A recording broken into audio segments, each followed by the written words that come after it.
My daughter-in-law Vanessa pointed a manicured finger at my worn-out gardening trousers and laughed right in the middle of the courtroom. She leaned over to her high-priced lawyer and whispered loud enough for the back row to hear. "Look at her, she smells like fertilizer. She probably thinks this is a farmer's market, not a superior court." Her family giggled, covering their mouths with hands dripping in jewels that my son had paid for. But when the Honorable Judge Miller walked in and saw me standing behind the plaintiff's bench, he didn't laugh. He stopped dead in his tracks. His face went pale and he adjusted his glasses as if he couldn't believe his eyes. He leaned over the bench, ignoring the expensive lawyers, and whispered in a voice that shook the room, "Mrs. Blackwood, why are you here?"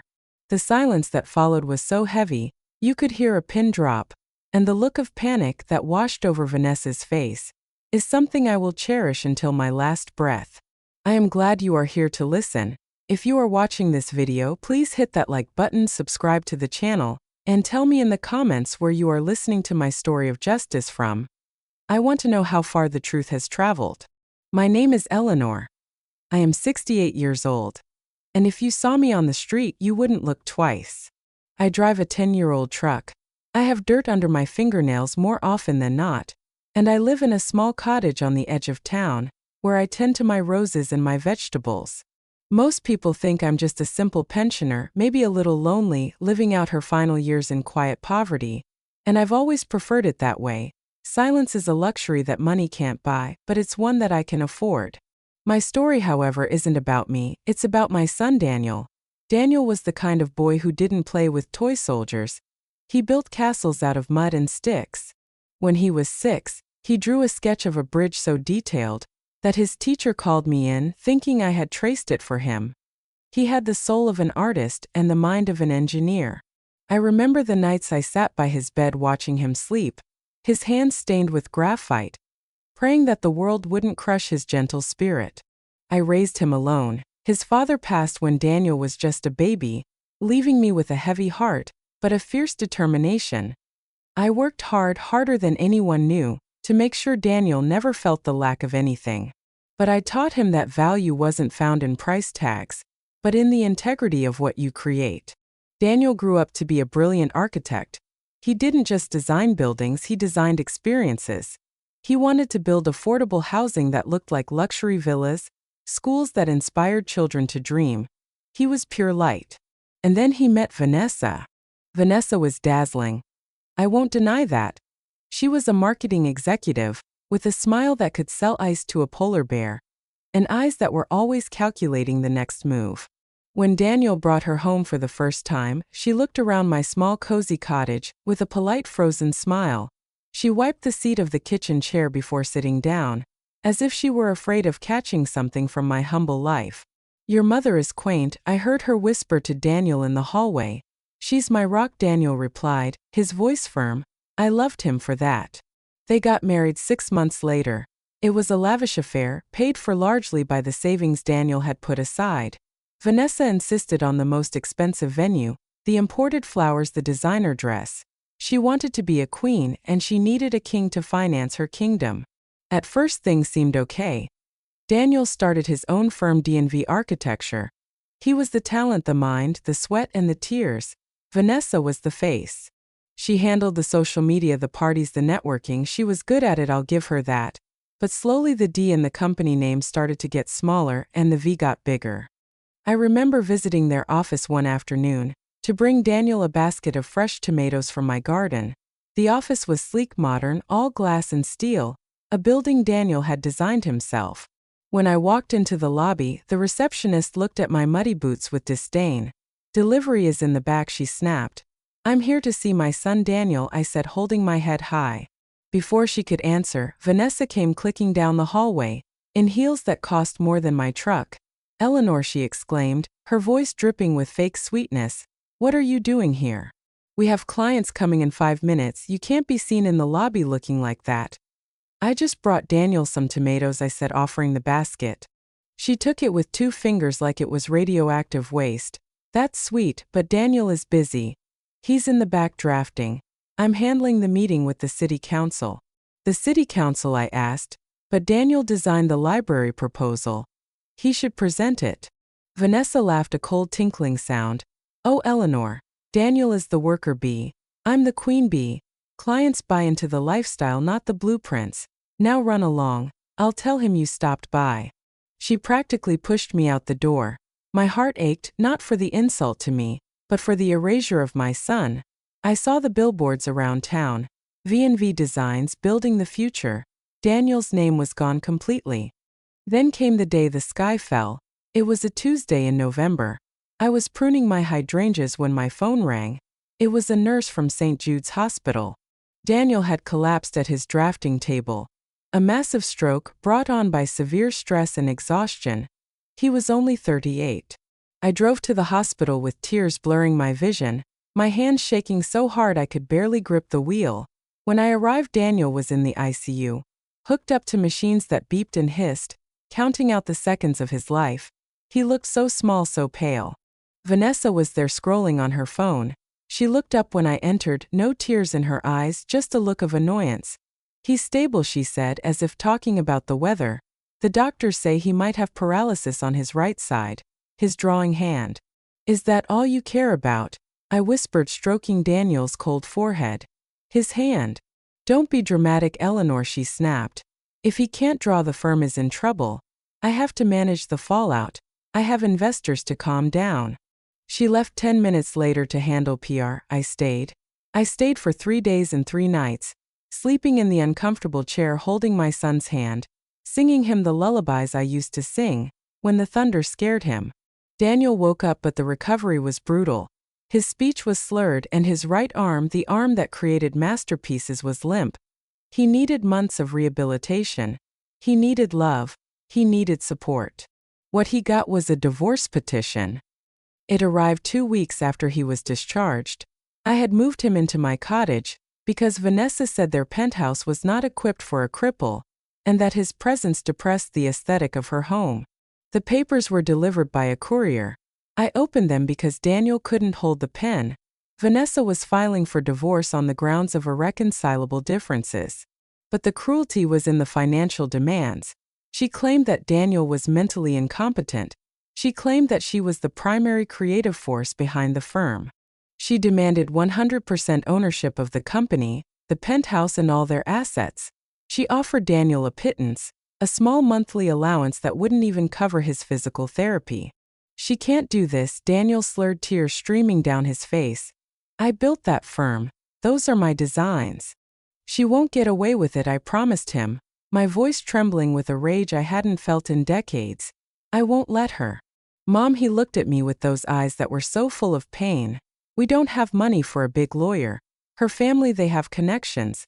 She has the best legal team in the city. We have the truth, I said. But I knew the truth was often expensive to prove. I spent the next week digging. I went to the attic of my cottage where I kept all of Daniel's old things. I found boxes of sketchbooks dating back 15 years. I found the original partnership agreements, from when the firm was just a dream in a garage. I found the emails where Vanessa admitted she couldn't draw a straight line. But Vanessa was thorough. She had changed the locks on the office. She had wiped the servers. She had convinced the staff, people Daniel had mentored, that he was brain damaged, and that she was the savior of the company. She gave interviews to magazines, calling herself the visionary widow of architecture, even though her husband was still alive. The morning of the hearing, the sky was gray and heavy, reflecting the stone in my chest. I helped Daniel into his suit. It hung loosely on his frame now. He had lost so much weight. I buttoned his shirt with my rough, calloused hands. You look handsome, I told him. I look like a broken man, he whispered. You are a survivor, I said fiercely, and today we fight. I didn't dress up. I wore my clean but old gardening trousers and a simple wool sweater. I put on my sturdy boots. I wanted them to see me. I wanted Vanessa to see exactly who she was crushing. I grabbed my old canvas tote bag, filled with the evidence I had gathered, and we drove to the courthouse in my rattling truck. The courthouse steps were crowded. Vanessa had tipped off the press. She arrived in a limousine, stepping out in a black dress that looked more like a cocktail gown than court attire. She dabbed at dry eyes with a lace handkerchief for the cameras. It's so tragic, I heard her say to a reporter. My husband, his mind is gone. I just want to protect his legacy. Liar. The word screamed in my head. We walked past the cameras unnoticed. Just a frail man with a cane and an old woman in work clothes. We entered the courtroom, the smell of polished wood and old lies hanging in the air. Vanessa was already seated at the plaintiff's table, flanked by 3 lawyers in suits that cost more than my house. Her parents were behind her looking smug. When we walked in, Vanessa nudged her mother. Look, she sneered, her voice carrying in the quiet room. She didn't even change. She really is a peasant. I can't believe I let that woman into my house. Her lawyer, a man named Mr. Sterling, who looked like a shark in a silk tie, chuckled. Don't worry, Mrs. Blackwood. This will be quick. We'll crush them like bugs. I sat Daniel down at the defendant's table. We didn't have a lawyer. We couldn't afford the retainer for the kind of shark that swam in these waters. I placed my canvas bag on the table. Mom, Daniel whispered, terrified. Where is our attorney? I am your representative today, I said calmly. You, Vanessa laughed aloud from across the aisle. You're going to represent him. Do you even know how to read a legal brief, Eleanor? Go back to your turnips. The bailiff called out. All rise for the Honorable Judge Miller. The door to the judge's chambers opened. Judge Stephen Miller walked in. He was a stern man known for his no-nonsense attitude. He sat down, arranged his robes, and looked out at the court. His eyes scanned the plaintiff's table. He nodded at Mr. Sterling. Then his eyes moved to the defendant's table. He looked at Daniel, seeing the physical toll of the stroke, and then he looked at me. He froze. His hand reaching for his gavel stopped in midair. He squinted, leaning forward over the high bench. His mouth opened slightly. The color drained from his face, leaving him looking as pale as the paper in front of him. Mrs. Blackwood, he stammered. His voice, usually a booming baritone, was a shocked whisper. Why are you here? The room went silent. The scratching of the court reporter's machine stopped. Vanessa's smile faltered. Mr. Sterling frowned, looking from the judge to me and back again. I am here to defend my son, Your Honor, I said, my voice steady and clear, ringing off the mahogany walls, and to stop a robbery in progress. Vanessa stood up, her bracelets jangling. Your Honor, this is ridiculous. That woman is a gardener, she's senile, she has no standing here, we demand that. Sit down. Judge Miller barked, slamming his gavel down with a force that made everyone jump. You will show respect in my courtroom, Mrs. Vanessa Blackwood. If you knew half of what I know, you would be shaking in your designer heels right now. Vanessa sat stunned, her parents exchanged worried glances. I opened my canvas bag. I didn't pull out vegetables. I pulled out a leather-bound folder. It was old, the edges worn, but the gold leaf on the cover still shone under the fluorescent lights. I placed it on the table with a heavy thud. The judge looked at the folder, and I saw a bead of sweat roll down his temple. He knew that folder. He knew exactly what was inside it. Because 20 years ago, before he was a judge, Stephen Miller had been a junior clerk at the law firm that handled my affairs. Let the record show, I said, looking straight at Vanessa. That appearance is the greatest deception of all. Vanessa didn't know. Daniel didn't know. Nobody knew. They saw an old woman with dirt on her hands. They didn't see the history. They didn't see the empire I had built and quietly stepped away from, to raise a son who would value people over profit. But today the silence was over. Today the peasant was going to war. Mr. Sterling cleared his throat, trying to regain control. Your Honor, regardless of personal acquaintances, the facts are clear. Mr. Daniel Blackwood is incapacitated. The firm V&V is the intellectual property of my client. The building they operate out of is owned by a blind trust, which my client controls as the acting CEO. We are moving for summary judgment. The building, I asked softly. Yes, Sterling sneered, the Blackwood Tower. It is owned by the Silent Horizon Group. My client is the face of that group. Is she? I asked. I looked at the judge. Your Honor, may I approach the bench? Please, Judge Miller said, and I swear he bowed his head slightly. I walked up the aisle. My boots squeaked on the floor. I felt Vanessa's eyes boring into my back, burning with hatred and confusion. I handed the leather folder to the judge. He opened it. His eyes scanned the first page. He looked up at Mr. Sterling, and for the first time I saw a look of pity on the judge's face. Not for me, but for the lawyer about to be destroyed. Mr. Sterling, the judge said quietly, Have you done your due diligence regarding the ownership of the Silent Horizon Group? Of course, Sterling scoffed. It's a holding company. Anonymous investors. Not anonymous, the judge said. There is one sole proprietor. And who might that be? Vanessa interrupted, her voice shrill. Some old friend of hers, she pointed at me. I turned to face her. The rage I had bottled up for months, the pain of seeing my son broken, the humiliation of being treated like trash in my own family. It all crystallized into a cold, hard diamond of truth. No, Vanessa, I said, not a friend. Judge Miller turned the document around so the entire court could see the signature at the bottom. It was bold, sweeping, and undeniable. Eleanor R.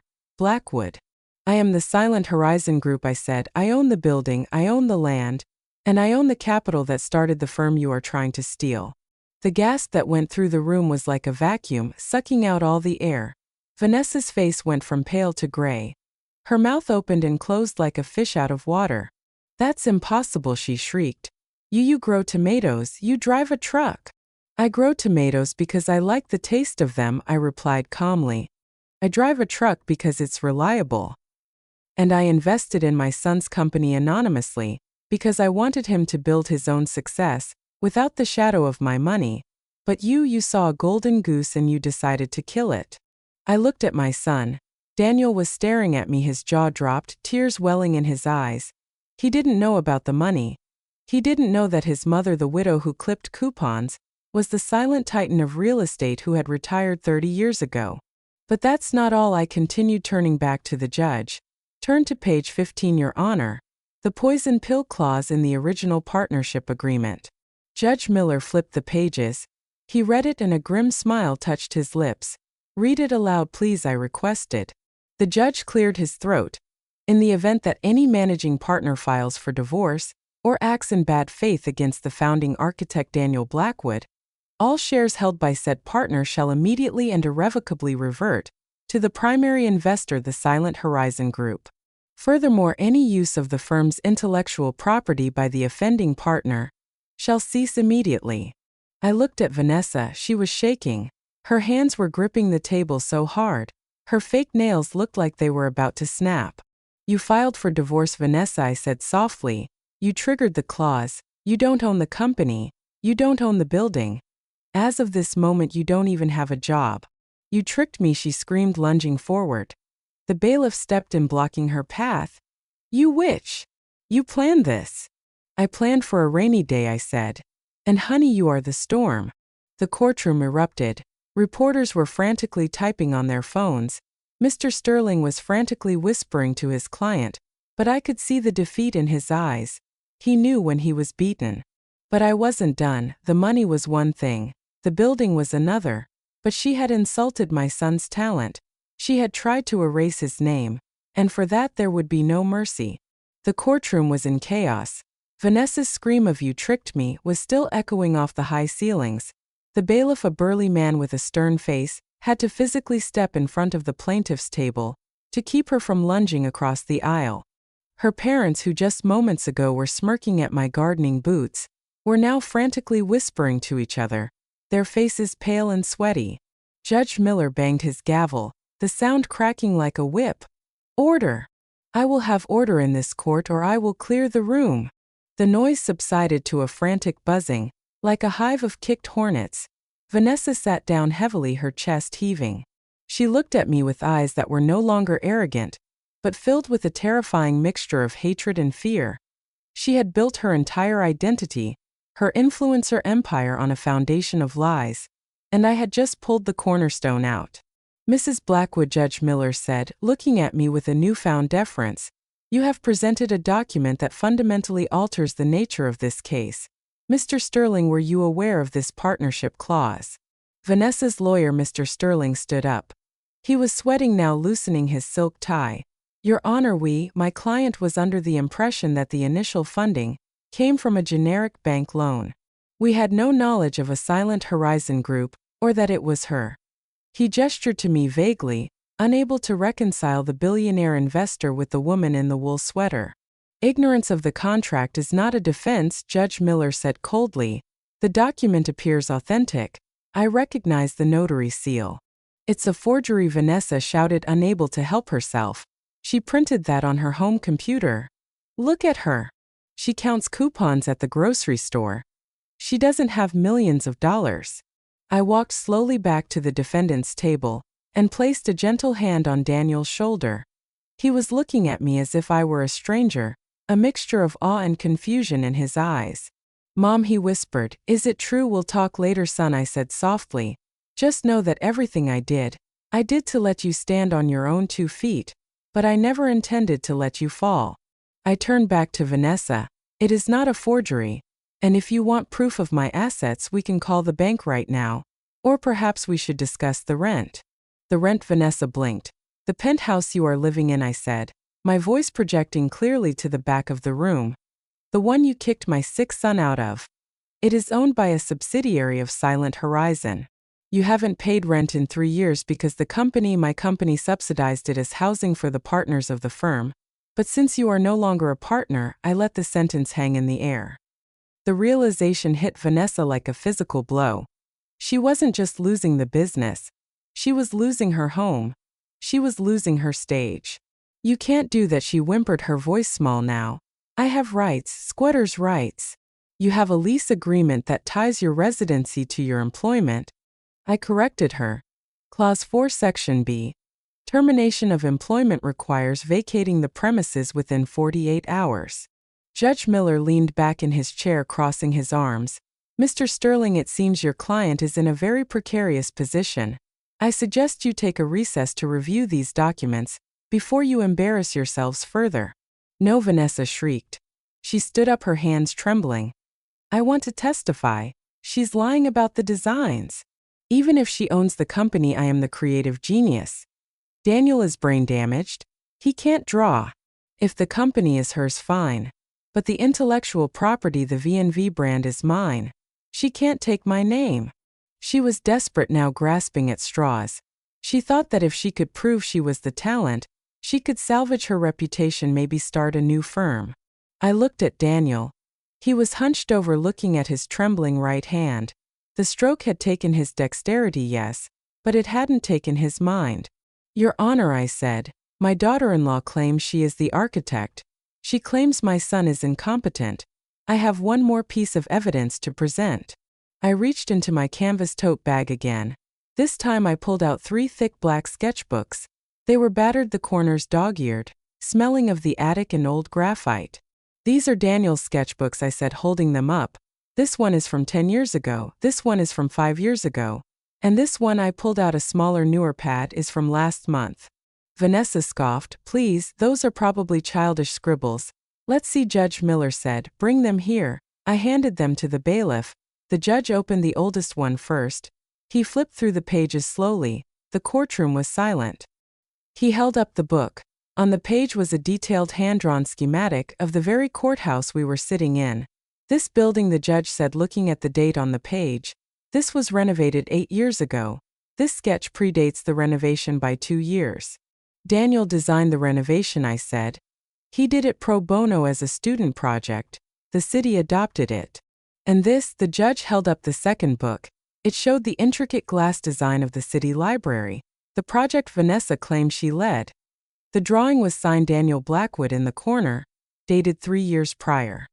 And finally the judge opened the newest pad, the one from last month, after the stroke.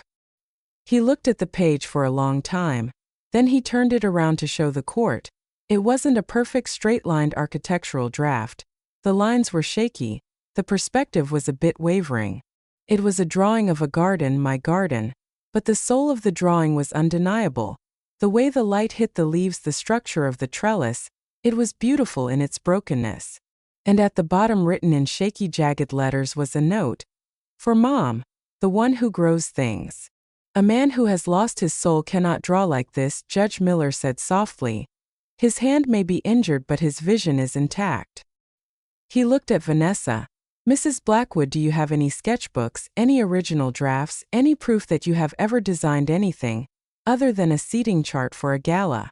Vanessa opened her mouth, but no sound came out. She looked at her lawyer. Mr. Sterling was busy packing his briefcase, clearly done with this sinking ship. I directed him, she stammered. I gave him the ideas, he just held the pencil. That is not what your affidavit says, the judge snapped. You swore under oath that you were the sole creator. That is perjury. The word hung over her head like a guillotine blade. Perjury. I misspoke, she whispered. You lied, the judge corrected. You lied to this court. You lied to your husband, you lied to the world. He turned to the court reporter. Strike the plaintiff's testimony from the record. Enter into evidence the partnership agreement and the sketchbooks. He looked at me, then at Daniel. The court finds in favor of the defendant Daniel Blackwood. The divorce is granted. Per the pre-existing contract, all shares of VNV Architecture, which I assume will be renamed, return to the investor. Mrs. Vanessa Blackwood is ordered to vacate the premises of the Blackwood Tower and the residential penthouse within 48 hours. Furthermore, he paused, staring hard at Vanessa. I am referring this transcript to the district attorney's office for potential charges of fraud and perjury. You tried to weaponize the legal system to bully a sick man and an elderly woman. You thought because you wore expensive clothes and they wore work boots you were superior. You have learned a very hard lesson today. He banged the gavel. Case closed. Vanessa collapsed into her chair sobbing. But it wasn't the crying of a person who is sorry, it was the crying of a person who lost. Her mother tried to comfort her, but Vanessa slapped her hand away, screaming, You told me they were nobodies. You told me he was weak. I didn't stay to watch the show. I helped Daniel stand up. He leaned on his cane, but he stood taller than he had in months. He looked at Vanessa one last time. I loved you, he said, his voice low but clear. I really did. I hope the likes on Instagram were worth it. She didn't look up. She was too busy typing frantically on her phone, probably trying to spin the story before the news broke. We walked out of the courtroom. The reporters were waiting. They had sensed the shift in the atmosphere. They swarmed us. Mrs. Blackwood, is it true you're a billionaire? Daniel, will you return to architecture? Vanessa, is she going to jail? I raised my hand. The crowd quieted down. My son, I said, my voice firm, is the greatest architect this city has ever seen, and he will be back.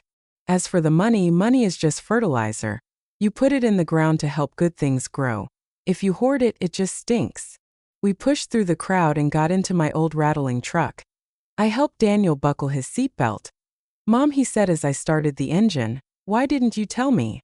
I looked at him, my eyes filling with tears, because I wanted you to be proud of what you built, not what I bought. Your father and I, we made a lot of money in real estate a long time ago, but we saw what money did to people. We wanted you to have a normal life, a real life. You worked in the garden every day, he said. I love the garden, I smiled. It's honest work. The soil doesn't care about your bank account. It only cares if you nurture it. We drove home to the cottage. That night we sat on the porch drinking tea. The silence was peaceful. The heavy, suffocating weight of Vanessa and her lies was gone. The fallout was swift. The story of the gardener billionaire went viral.